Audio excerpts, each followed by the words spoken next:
चला तर आज मी करत आहे भेंडीची भाजी।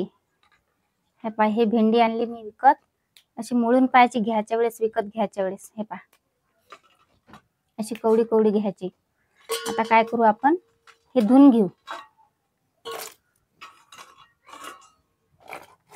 याच्यावर काही कचरा माती गिती काही असली तर निघून जाते। चांगली चकचक धुवून घ्यायची। आता काय करू आपण, याची असं पाणी काढून एखाद्या कॉटनच्या कपड्यात टाकून द्यायचे। कॉटनच्या कपड्यातच टाकायचे, म्हणजे कसं याचं पाणी सबन पुसून घेते। मग आता हे कपडा, हे भेंडी आहे ना, नाहीतर काय करायचं, हे फॅनच्या खाली ठेवून द्यायचे। फॅनच्या खाली असं पाणी सबन सुकून जाते। मग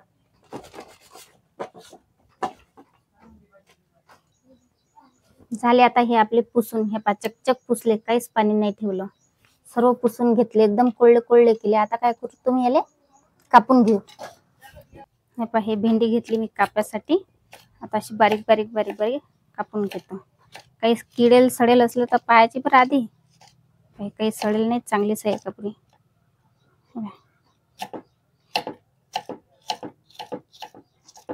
असे सर्व कापून घ्यायची भेंडी।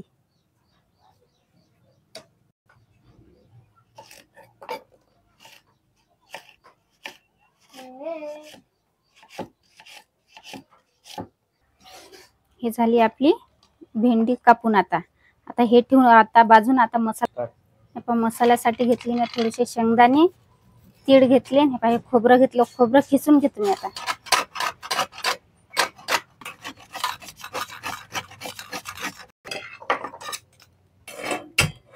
आता मी हे शेंगदाणे भाजून घेतो। शेंगदाणे, तीळ आणि खोबरं सबन भाजून घ्यायचं।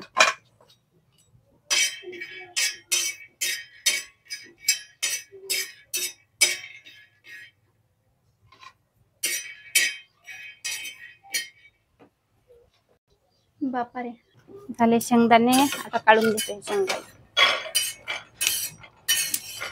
त्याचं। आता हे एवढं भाजून घेतो मी, खोबरं तीळ मला। आता हे पण भाजून झालं। आता हे थोडंसं हे घेतला, लसूण घेतला आणि हा अद्रकचा तुकडा घेतला, मसाला वाटून घेतो। आता मी घेतले। आता ह्या धने कोळलेच वाटायचे, हा मसाला पण कोळलाच वाटायचा, याच्यात पाणी नाही टाका लागत, एकदम कोळला कोळला वाटा लागते। झाला आता हा आपला मसाला वाटून काढून घेऊ। हे पा, पाणी नाही टाकले मी, कोळला कोळलाच झाला एकदम।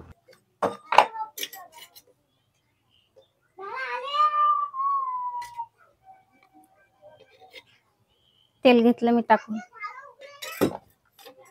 तेल कमीच घ्यायला लागते, फक्त आपल्याला काय करायचं आहे, हे भेंडी कापलेली आहे, फक्त फ्राय करायची आहे थोडीशी। आता या कढईत मी हे आपली भेंडी टाकून घेतो, फ्राय करायची आहे ना थोडीशी। याच्यात मीठ टाकायचं, थोडीशी हळद टाकायची।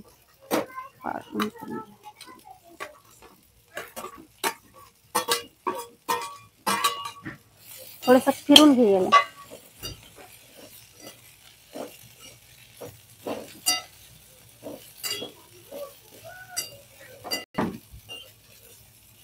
मस्त लाल होईपर्यंत।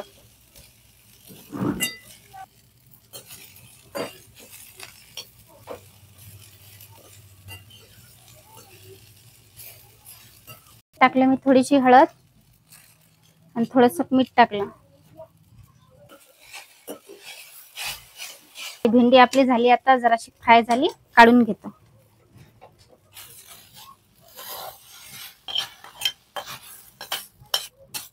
बनवासाठी आहे की नाही, मी थोडंसं हळद घेतली, मीठ थोडंसंच घ्यायचं, कारण की आपण भेंडी फ्राय केली त्यावेळेस मीठ टाकलं होतं ना, तर मीठ एकदम कमी घ्यायला लागते। हे आपलं मिरची पावडर, जेवढं लागतं तेवढं मिरची पावडर घेतलं। हा मसाला घेतला। आता याच्यात मी निंबू टाकायचं। निंबून काय होते, चिकटावा येत नाही, भेंडीला चिकटावा कमी येते। निंबू टाकून घेतले मी, बिया पडले। आता हे मिक्स करून घेतो। एक कांदा घे आता कापून, एक कांदा बारीक बारीक कापून घेतो मी।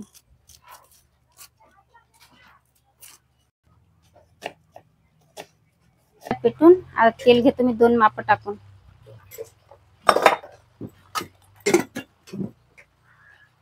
आता सगळ्यात पहिले मी याच्यात टाकतो थोडंसं जिरं.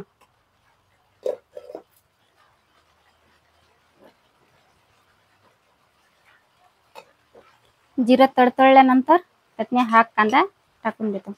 जिरं तडतडून राहील.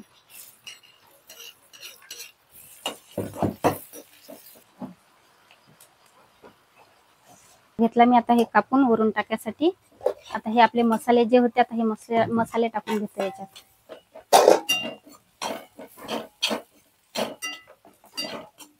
मसाले झाले, आता याच्यात संबार घेतला टाकून.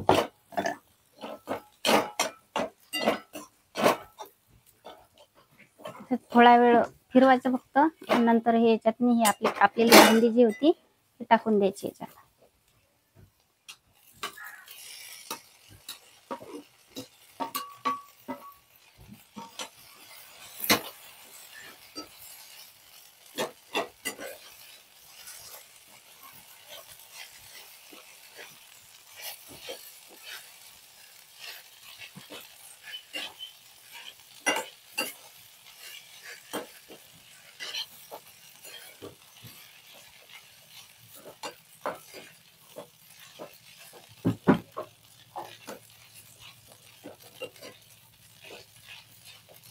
पाहिजेत आपण निंबू टाकलं, कांदा टाकलं, त्याच्यानं काहीच चिकटावा नाही.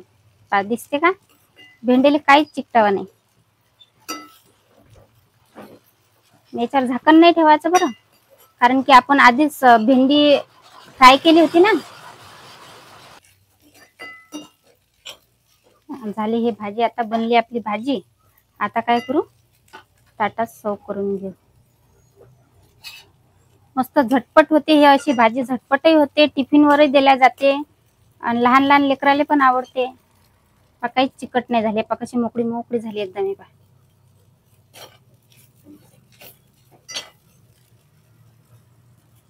हे आपली पोळी.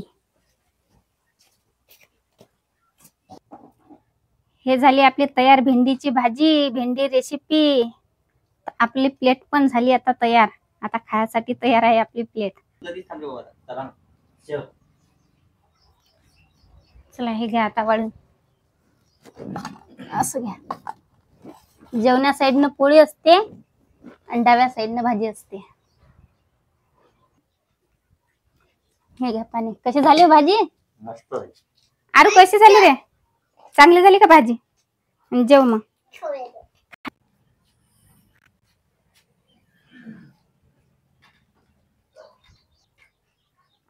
मी जशी भाजी केली तशी भाजी बनवून पा, करून पा. मस्त होते भेंडीची भाजी.